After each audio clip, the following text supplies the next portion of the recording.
Chapter 9 The Chinese Dinner. Mario decided that there must be something wrong with Chester's diet if he was eating $2 bills. He had been feeding him all the things he liked himself, but now it occurred to him that what was good for a boy might not be right for a cricket. So he made up his mind to take the matter to an expert. Late one afternoon, when he got off duty at the newsstand, Mario cleaned up the cricket cage, gave Chester a dusting off with a Kleenex, and took him to Chinatown to see Sai Fong. It was almost 7 o'clock when he got there, and the shop was closed. He peered through the window and could make out a crack of light under the door to the inner room, and he heard the choppy murmur of two voices talking together in Chinese. Mario rapped on the glass. The voices stopped talking. He rapped again, louder. The inside door opened and Sai Fong came into the shop, squinting through the half light. When he saw Mario, his chin dropped, and he said, "Ah, it's little Cricket Boy." He opened the door. "Hello, Mr. Fong," said Mario. "I don't want to bother you, but I have a problem with my cricket." "You come in, please," said Sai Fong, closing the door behind them. "Very old friend here. Know everything about crickets." He led Mario into the next room, which was the kitchen. On a black cast-iron stove there was half a dozen pots, steaming and singing. The table was laid with beautifully painted china plates. On them were pictures of Chinese ladies and gentlemen dressed in colored gowns and robes, walking on little bridges over a calm blue lake. Beside the places that had been set were two pairs of chopsticks, each one in its own paper wrapper. A very old Chinese gentleman was sitting in a rocking chair next to the window. He had a thin gray beard that hung down from his chin and was wearing a long red and gold robe that looked like the ones on the plates. When Mario came in, he stood up slowly, with his hands folded, and bowed. Mario had never had an old Chinese gentleman bow to him before, and he didn't quite know what to do. But he thought he had better bow back. Then the Chinese man bowed again, and so did Mario. They might have gone on bowing all night if Sai Fong hadn't said something in Chinese to his friend. It sounded like this: "Chi shi yi hi si, so tir er tung," and it means, "This is the boy with the cricket." Mario and Chester stole a glance at each other, but neither of them understood Chinese. The old man, however, became very excited. He peered down through the bars of the cricket cage and exclaimed with delight. Then, drawing himself up to his full height, he made a very low and solemn bow. Chester bowed back and gave one of his most polite chirps. That pleased the Chinese gentleman very much. He and Sai Fong began laughing and talking together. It sounded like the cheerful clicking of hundreds of chopsticks. When they were finished telling each other how fine a cricket Chester was, Sai Fong said to Mario, "You like Chinese food, please?" "Yes, I do," answered Mario. "I guess." He had never had anything Chinese except chop suey, but he was awfully fond of that. "You wait, please," said Sai Fong. He disappeared into the shop and came back in a minute with two new robes. "This for you," he said, helping Mario on with one. It was purple and lavender and had designs of the sun, moon, and stars stitched all over it. "And this is mine," said Sai Fong, putting on his own robe, which was blue and green, covered with pictures of fish and reeds and water lilies. The old Chinese gentleman whispered something to Sai Fong, and Sai whispered an answer back in Chinese. "So sorry," he said to Mario. "No robe small enough for cricket." "Oh, that's all right," said Mario. "You sit, please," said Sai, and brought another chair to the table. Mario sat down and the Chinese gentleman sat opposite him. Sai Fong put the cricket cage in the middle of the table and then went back and forth to the stove, bringing over steaming bowls of Chinese food. Chester was very curious to see what it tasted like, since he had never even had chop suey. "This chow yuk, Chinese vegetable," said Sai Fong, setting down the first bowl.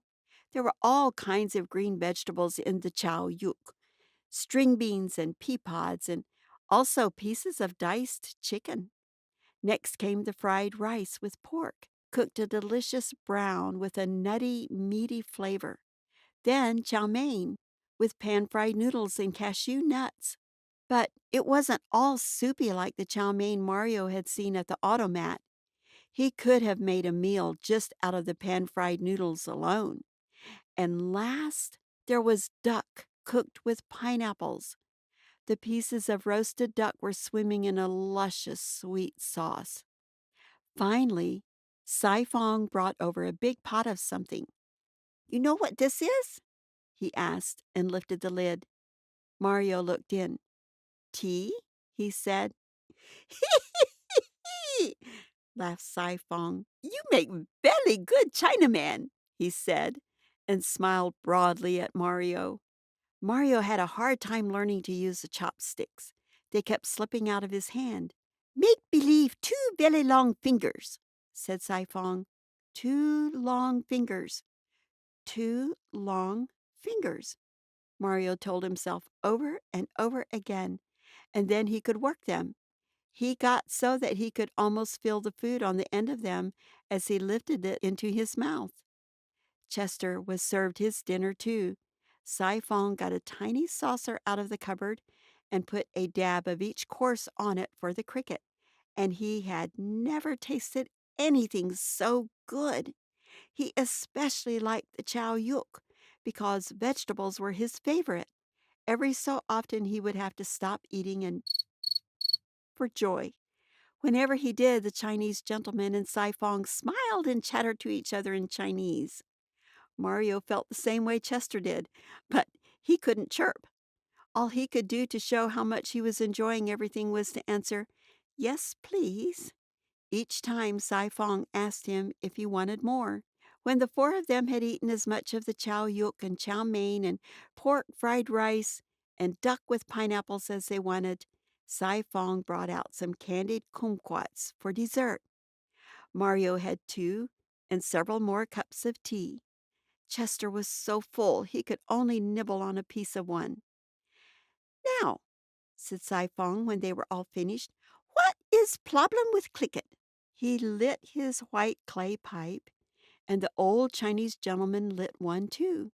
They sat smoking, with the wisp of smoke curling up around their chins, looking very wise, Mario thought. "The problem is," Mario began, "that my cricket eats money," and he told them all about the $2 bill. Sai Fong had to translate everything into Chinese for his friend. After each sentence, the old man would nod his head and say, "Ah," or "Oh," or "Mmm," in a serious voice. "So I think he must not be getting the right things to eat," Mario concluded his story. "Very excellent deduction," said Sai Fong. He began talking rapidly in Chinese. Then he stood up and said, "You wait, please," and went into the shop. In a moment he was back, carrying a big book under his arm. As the two Chinese were reading it, they would stop now and then and mutter something to each other. Mario went around behind them. Of course, he couldn't read the Chinese characters, but there were pictures in the book, too. One showed a princess sitting on an ivory throne. On a stand beside her was a cricket cage, just like Chester's. All of a sudden, the Chinese gentleman began to squeak with excitement.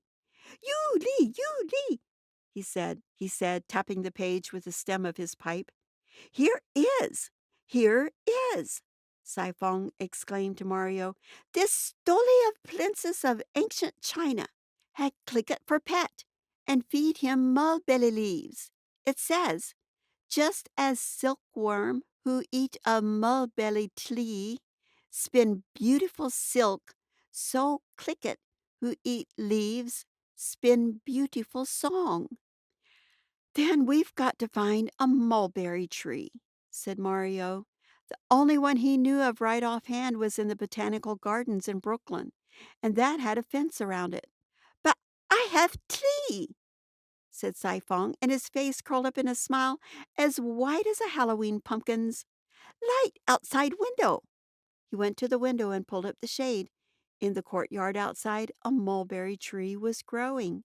One of its branches almost stuck into the kitchen. Cy pulled off about a dozen leaves and put one in the cricket cage, but Chester didn't touch it. Mario was dismayed. "He doesn't like it," he said. "Oh, he like it," said Sifong. "He just full of Chinese dinner now." And that was exactly the truth. Any other time, Chester would have been gobbling up the leaf, but he was stuffed now. Just to show them that leaves were what he wanted, however, he managed to take one bite. "You see," said Sifong, "he eat leaf when he hungry." Chester was feeling so contented that he had to sing for a while.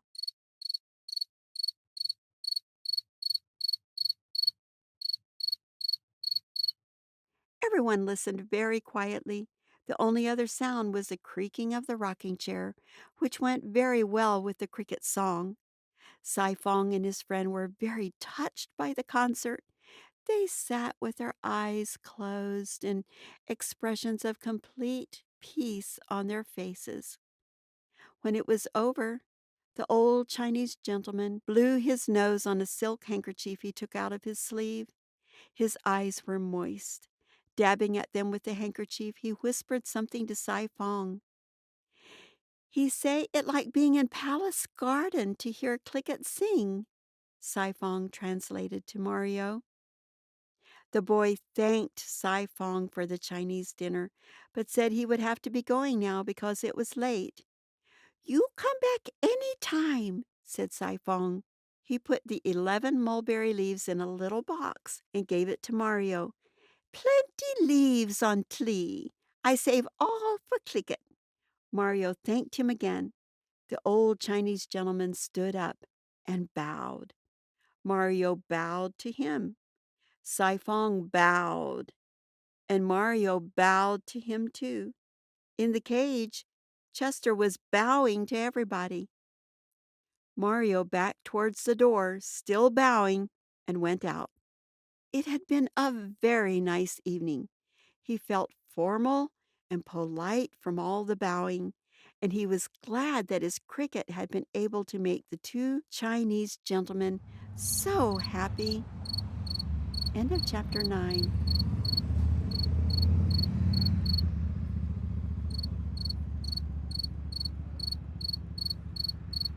Chapter 10. The Dinner Party. Late one night, Chester Cricket was very busy inside the newsstand.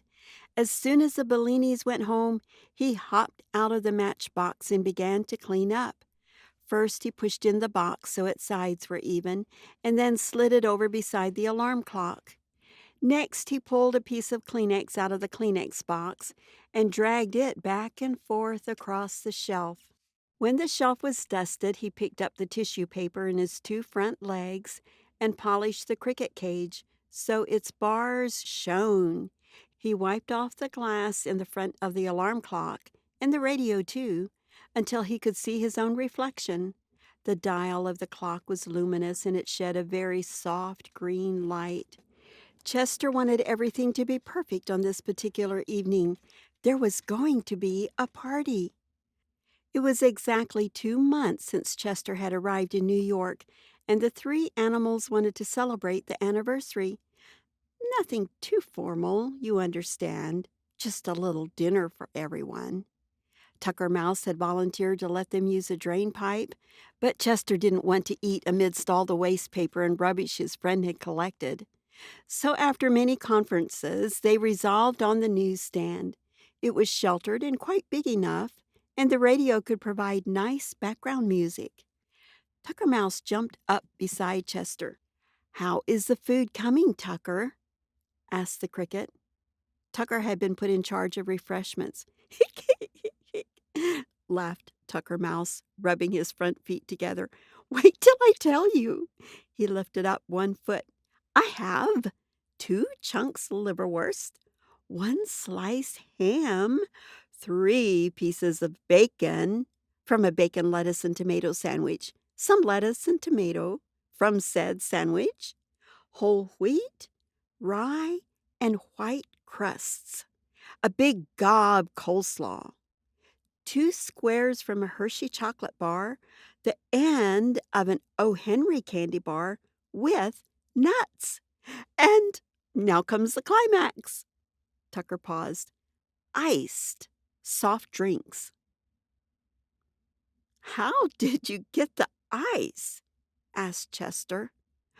Wait till I tell you, said Tucker. All day I've been hiding by the lunch counter. When the soda jerks make a Coke, I grab the ice they spilled, which I then took to the drain pipe. There, he went on with especial pride, there it is happening. I have a heat-proof, insulated bag saved up for just such an occasion. I put in the ice, shut up the opening. We have ice. Nice, eh? He sat back on his haunches and grinned at Chester. Very nice, said Chester. Where have you got the drinks? In paper cups, said Tucker. And no mixing of drinks either. For each kind of soft drink, another cup. That's wonderful, said the cricket with admiration. Oh, it's nothing really, said Tucker, waving a foot. I mean, it's something, but nothing too much. He looked around at the shelf and clock and everything. You are to be congratulated on the cleanliness. Of course, it isn't as important as food getting, but to be clean is very nice, too. While they were talking, Harry Cat came in through the opening at the side of the newsstand. Chester hopped down like a good host to greet his new guest. How was the concert? He asked. Harry had been down to Washington Square to hear an open-air concert of chamber music. How you could play chamber music outdoors, Chester didn't understand, but it was New York, and anything could happen. Very good, answered Harry, but I don't think the violinist played nearly as well as you do. It made Chester very happy to hear that, but he had to turn away so Harry couldn't see him blush. Harry, help me with the food, said Tucker. He jumped down to the floor and scurried over to the drain pipe. The mouse and the cat put all the different courses over to one side with the soft drinks so everyone could just go up and help themselves. It was buffet style. Tucker and Chester sat on the shelf, and Harry, who was taller, sat on the stool, but his head was on a level with theirs. Tucker Mouse took great pride in cooling the soft drinks. There were 4 cups, one with Coca-Cola, one with Pepsi, one root beer, and the last orange pop. Tucker put a big piece of ice in each and then made a show of stirring them up with a straw that he had found that afternoon. Ah, he sighed. Where but New York could a mouse have ice in his Coca-Cola? We should have music, said Harry. He reached over and flicked on the radio. First they got a news report, but that wouldn't do for a party. Harry twisted the dial and went through a quiz show, an amateur hour, and a play about the Deep South before he got what he wanted. Music is very nice for a party because it gives you time to eat your fill without having to make conversation. Harry Cat was working on his second piece of O. Henry candy bar when he suddenly stopped munching and listened to the tune the radio was playing. His head began to sway from side to side. That's my favorite song, he said, beginning to hum along with it. Sing it, Harry, said Chester Cricket. You don't know what you're letting yourself in for, blurted out Tucker Mouse through a mouthful of bacon, lettuce, and tomato sandwich.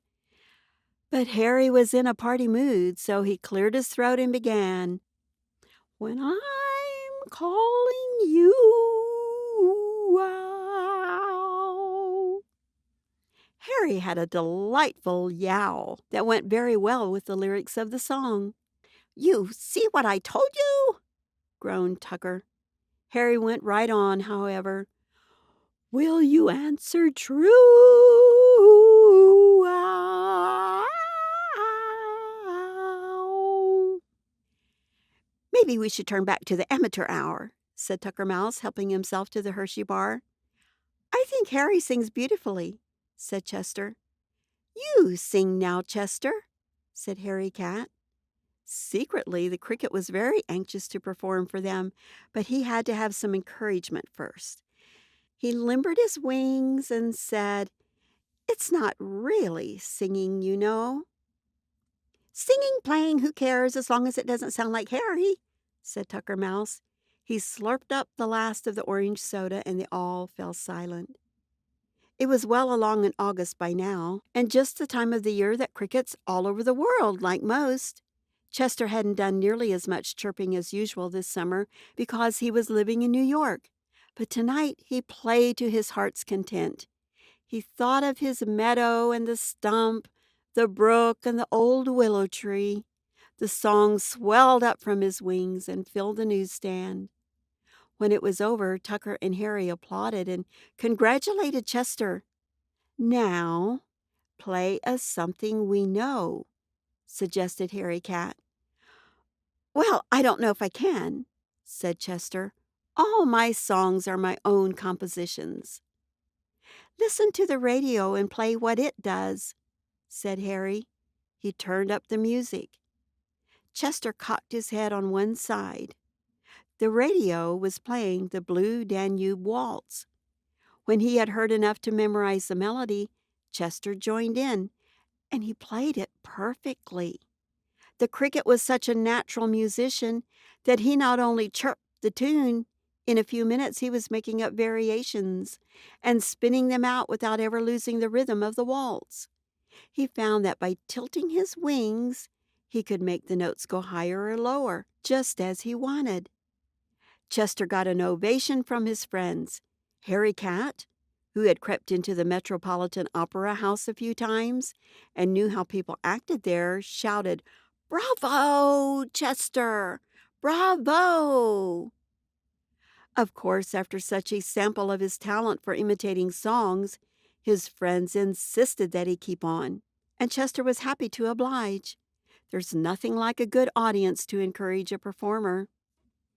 The next selection from the radio was a group of Italian folk songs. Chester picked out the different melodies and chirped them along with the orchestra. After the folk songs came a group of operatic arias. It was easier for Chester to play the ones written for tenors than the ones for sopranos, contralto, and basses, but he did them all beautifully. Each time he stopped after singing a new piece, the animals shouted, "More, more, more!" So Chester went right on. Now came a South American rumba. The rhythm was very tricky, and it took the cricket a few minutes to catch on to it. But once he had it, he never lost the beat. Chirping away, he sounded like a pair of lively castanets.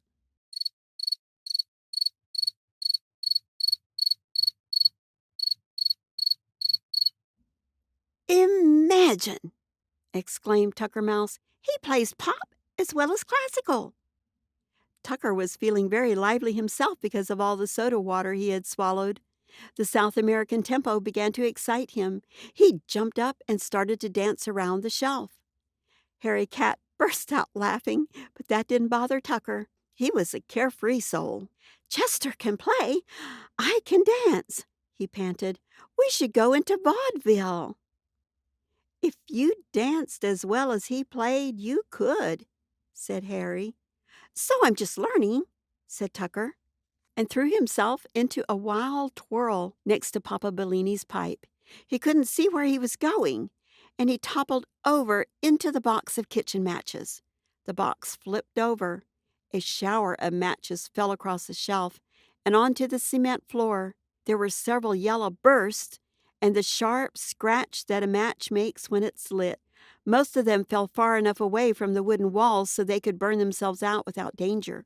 But one match, unluckily, struck right next to a pile of that morning's newspapers. The spurt of flames it sent up lit the frayed edge of the papers and quickly spread over the whole bundle. "Watch out!" shouted Chester.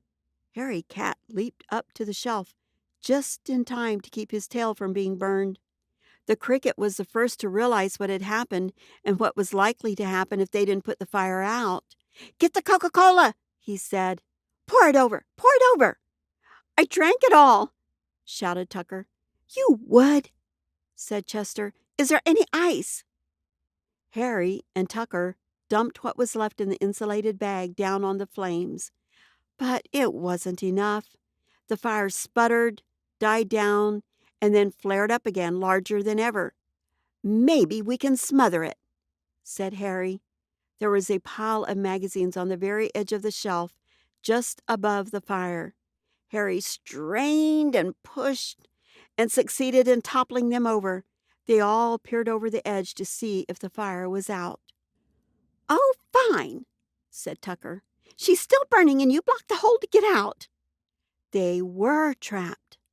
Harry and Tucker jumped down and started pulling away the magazines furiously. But the fire crept closer and they had to back away. "What a way to go!" said Tucker. "I should have stayed on 10th Avenue. For a moment, Chester got panicky, but he forced his thoughts back into order and took stock of the situation. And an idea struck him. In one leap, he jumped onto the alarm clock, landing right on the button that set off the alarm. The old clock began ringing so wildly it shook itself around the shelf in a mad dance. Chester hopped back to his friends. "Any alarm in a fire," he said. They waited, crouched against the wall. On the opposite side of the stand, the flames were lapping against the wood. Already the paint on it had begun to blister. Chester could hear voices outside the newsstand. Even at this hour, there were always a few people in the station. Somebody said, "What's that?" "I smell smoke," said another. Chester recognized the voice. It was Paul, the conductor on the shuttle. There was a sound of footsteps running away, then running back again, and a hammering began. The newsstand shook all over. "Somebody get the other side," said Paul. The cover was wrenched off. Clouds of smoke billowed up. The people standing around were astonished to see, through the fumes and glare of the fire, a cat, a mouse, and a cricket running, jumping to safety. End of chapter 10.